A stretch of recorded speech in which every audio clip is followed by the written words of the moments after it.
Tanda bekas lilitan gantung diri di leher biasanya berbentuk huruf U. Hai everyone, assalamualaikum warahmatullahi wabarakatuh. Terima kasih banget yang udah klik video ini and welcome back to my channel. Gimana kabar kalian semua? Semoga masih baik-baik aja ya. Jangan lupa pakai masker kalau mau kemana-mana. Nggak usah bandel, walaupun new normal udah banyak banget hashtagnya, oke? Kematian bisa terjadi kapan saja dan di mana saja. Semua yang bernyawa pasti akan mati dan tidak ada yang tahu dengan cara apa kematian itu akan datang kepada mereka. Kondisi fisik yang sehat dan bahkan bugar tidak menjadi sebuah jaminan. Terkadang peristiwa kematian merupakan peristiwa yang sangat mengejutkan dan juga memilukan. Kesibukan dunia terkadang membuat manusia lupa akan adanya kematian. Kebanyakan manusia terlalu fokus menjadwalkan apa yang akan dia lakukan hari esok. Padahal hari esok belum tentu ada untuknya. Banyak sekali yang mendambakan kepopularitasan dan juga kesuksesan, apalagi bagi mereka yang bergelut di bidang entertain. Sehingga terkadang usia yang muda, fisik yang oke, dan juga bakat yang dimiliki itu tuh nggak cukup. Persaingan yang begitu ketat dalam pembuatan berbagai karya, dimulai dari karya film, karya musik, dan juga karya-karya lainnya, terkadang menimbulkan sedikit atau banyaknya percikan api antara individu satu dan juga individu lainnya. Sehingga fisik yang oke dan juga bakat yang dimiliki aku tadi bilang harus dibalut juga dengan mental agar menghadapi berbagai persaingan-persaingan tersebut.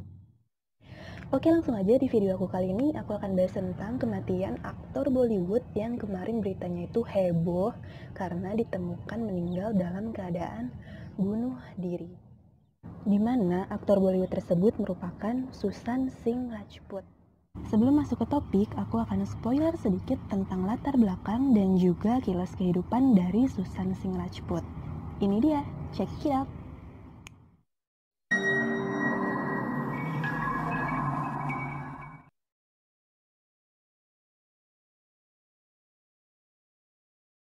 Sushant Singh Rajput merupakan aktor film dan juga televisi India yang lahir di Patna pada tanggal 21 Januari 1986. Melalui Mumbai pada tanggal 14 Juni 2020 lalu dalam usianya yang ke-34 tahun.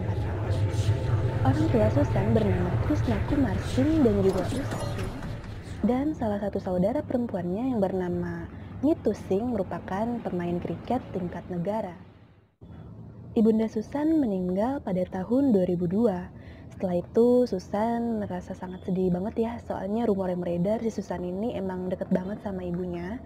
Dan akhirnya keluarga Sushant pun memutuskan untuk pindah dari kota Delhi menuju Patna. Dari kota Patna menuju Delhi. Sushant pernah mendapatkan gelar sarjana teknik, khususnya teknik mesin yang ia dapatkan dari Delhi College of Engineering. Dia juga pernah memenangkan Olimpiade Nasional dalam bidang fisika. Setelah ia berpartisipasi dalam pertunjukan teater dan juga menari, akhirnya dia memutuskan untuk terjun ke dunia entertain.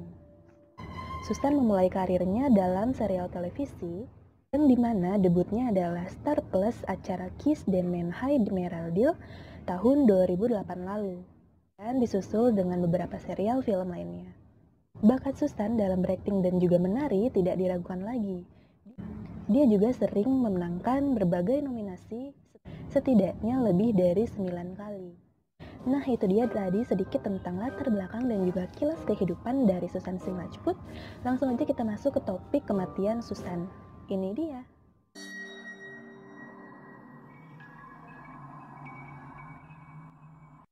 Tanggal 14 Juni 2020 lalu, media India digemparkan dan juga dihebohkan karena kehilangan salah satu artis atau juga aktor terbaiknya, yaitu Sushant Singh Rajput. Sushant ditemukan tewas di apartemennya dalam dugaan bunuh diri. Dia ditemukan dalam kondisi tergantung di langit-langit apartemen. Menurut petugas CPS Kepolisian Mumbai, Vinay Kobi, beberapa resep medis ditemukan di apartemen Sushant dan mulai dilakukan penyelidikan. Dia dilaporkan menderita depresi selama kurang lebih 6 bulan. Namun berita kematian Sushant gak sampai di situ aja ya, berhubung dia itu merupakan aktor yang cukup populer dan juga banyak yang mencintainya. Kematiannya yang sangat mendadak dan juga menggemparkan karena dalam dugaan bunuh diri akan menimbulkan spekulasi bahwa aktor tampan tersebut tidak melakukan bunuh diri, melainkan dibunuh. Susan dari ibunya yang berinisial R. Sising menduga adanya konspirasi dari meninggalnya sang keponakan tercinta. Ia mengklaim keponakannya tersebut dibunuh bukan melakukan bunuh diri karena sang paman tersebut mengenal si Susan ini emang pribadi yang positif ya, gak ada masalah yang aneh-aneh sama keponakannya tersebut, sehingga dia tidak mempercayai pihak polisi dan meminta pihak CBI untuk melakukan penyelidikan lebih dalam. Banyak juga yang mempercayai bahwa Susan tidak melakukan bunuh diri melainkan dibunuh. Melihat banyaknya berbagai kejanggalan yang ditemukan di TKP dan juga jenazah Susan, hal ini menimbulkan banyak orang yang mempercayai bahwa sang aktor kesayangan mereka ini tidak melakukan bunuh diri, melainkan dibunuh. Oke, sekarang kita akan lihat apa-apa aja kejanggalannya. Ini dia, check it out.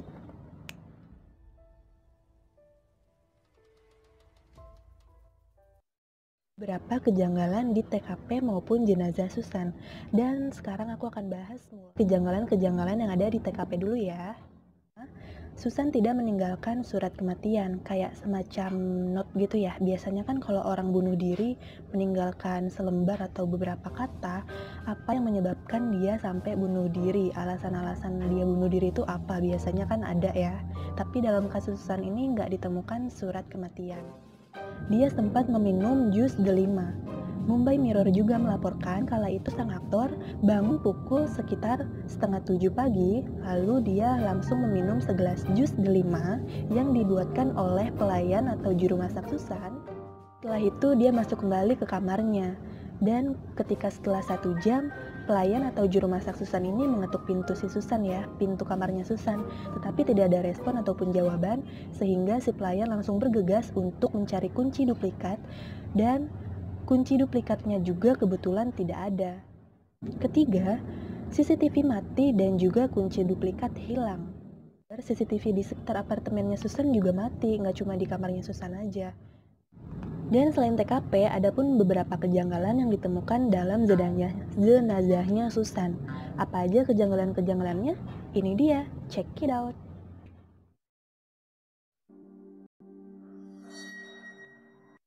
Seorang pengacara kriminal terkenal yaitu advokat Tia Fanindra mengatakan, peristiwa kematian Susan adalah pembunuhan yang ia ungkapkan di halaman Twitternya.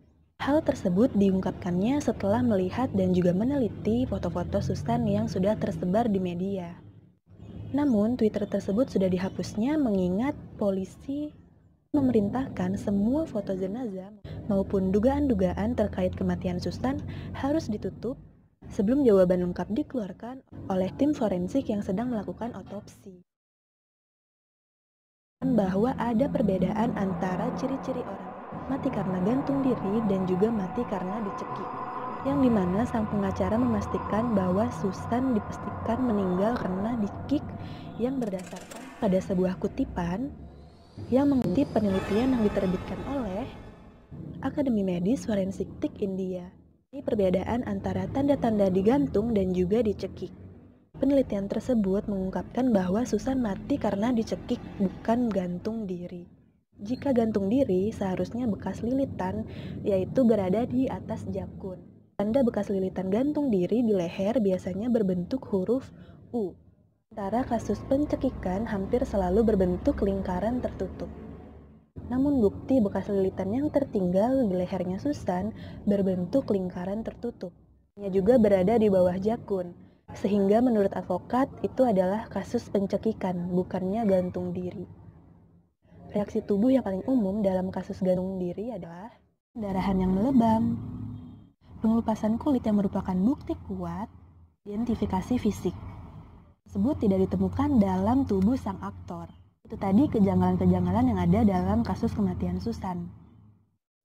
Tapi nggak sampai di situ aja, banyak juga desas-desus yang membicarakan bahwa Susan memiliki problem dalam dunia per-Bollywoodan. Hal ini menimbulkan adanya dugaan kecemburuan antara aktor senior yang telah lama memulai karirnya terlebih dahulu dibanding Susan. Beredar juga bahwa perfilman Bollywood melakukan adanya tindakan nepotisme, sehingga banyak orang yang mencurigai dan juga menyudutkan beberapa production house yang diduga menimbulkan Susan depresi dan akhirnya gantung diri. Masuk ke pembahasan siapa saja artis ataupun production house yang dicurigai melakukan nepotisme, aku mau kasih tahu dulu apa arti dari kata nepotisme. Nepotisme adalah lebih mementingkan hubungan keluarga dan kerabat yang dikenal daripada orang asing. Ini sih kayak apa ya, lebih mementingkan hubungan keluarga dulu lah yang diprioritasin daripada orang-orang asing atau orang-orang yang nggak dikenal. Ada beberapa nama artis dan juga production house yang terseret dalam masih ada 4 production house yang memegang kendali dan juga kontrol di Bollywood. Check it out!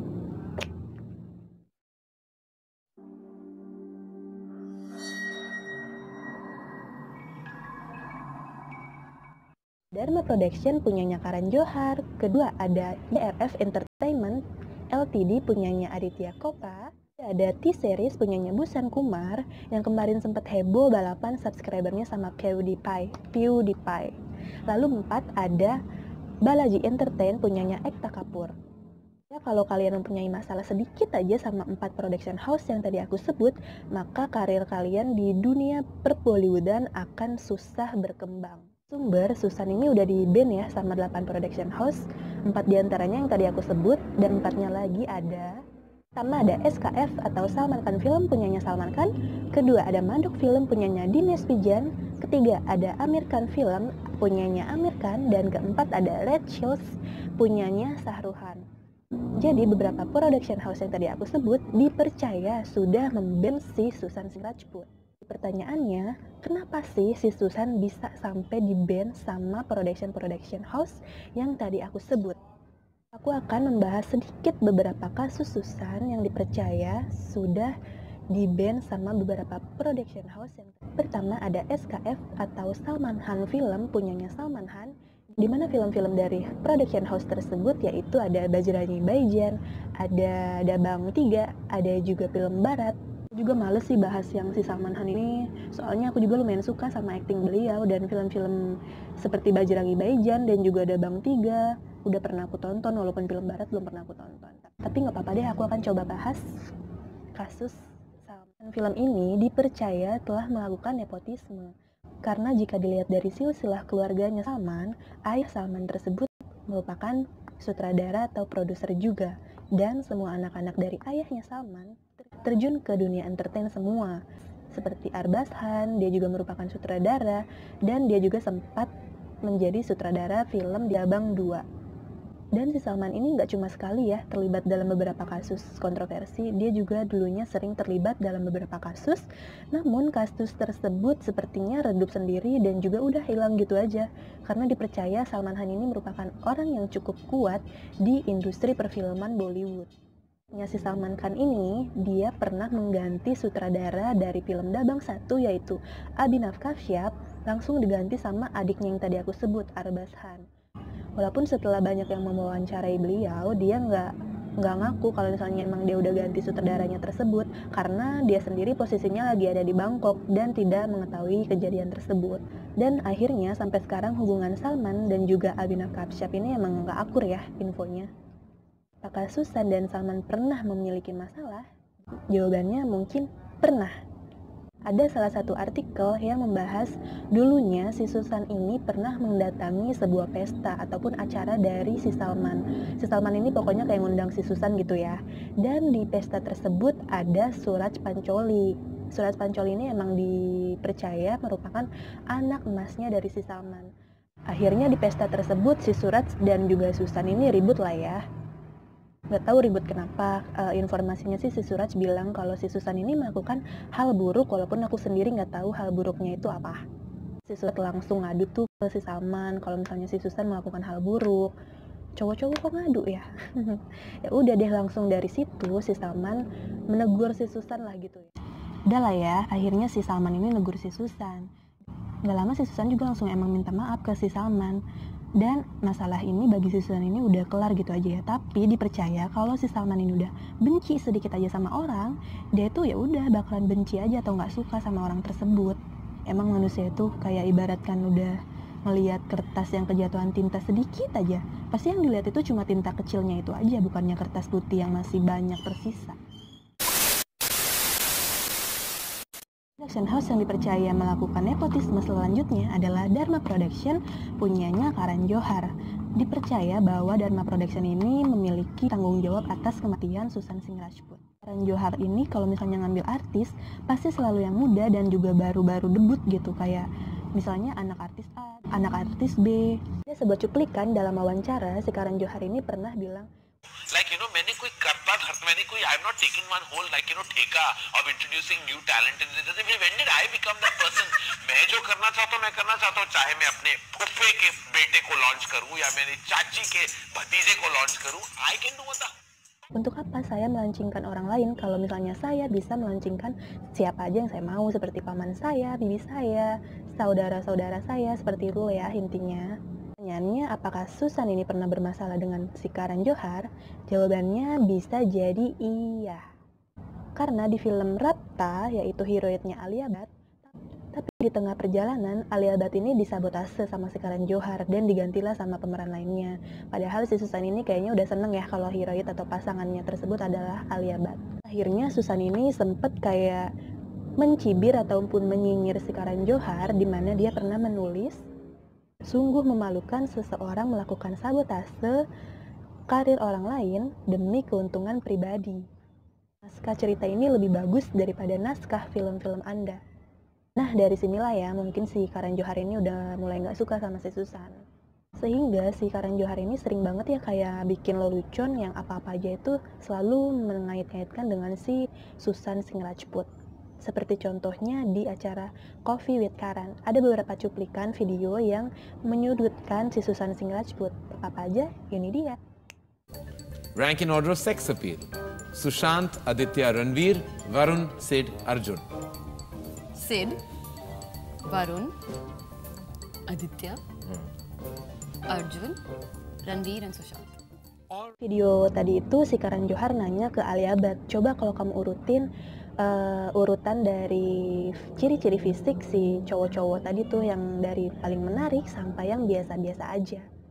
Ini jawab, ada Dharma Hotra, Vardhan Van, Aditya Roy Kapoor, dan pokoknya yang terakhir baru si Susan. Ada juga video lainnya di mana Alia Bhatt ini bercandanya udah lumayan sedep nih, di mana ada cuplikan si Karan Johar ini nanya ke Alia Bhatt, antara Ranbir, Ranveer, dan juga Susan, siapa yang akan kamu nikahi, kencani, dan juga bunuh? Who would you kill, marry, or hook up with? Ranveer Kapoor, Ranveer Singh, Sushant Singh Rajput. Marry Ranveer, kill Sushant, hook up with Ranveer. Okay then. Sorry Sushant. Okay. Rank in order of fashion. Dan akhirnya Alia Bhatt pun menjawab akan menikahi Ranbir, mengencani Ranveer, dan baru membunuh Susan. Ya ampun, itu bercandaannya tuh sama sekali nggak lucu bagi aku ya. Nggak tahu deh kalau bagi mereka. Rest in peace untuk Susan. Terima kasih banyak karena sudah menghibur kita dengan karya-karya kamu yang sangat luar biasa. Dan untuk kalian para pecinta Bollywood, bisa banget untuk ditonton kembali karya-karya dari Susan Singh Rajput untuk mengapresiasi karya-karya dan hasil kerja keras Susan Singh Rajput. Jika ada kesengajaan dalam pembunuhan Susan, semoga kebenaran akan terungkap. Thank you for watching, jangan lupa diklik like, comment, and subscribe agar channel aku makin berkembang. And see you on my next video.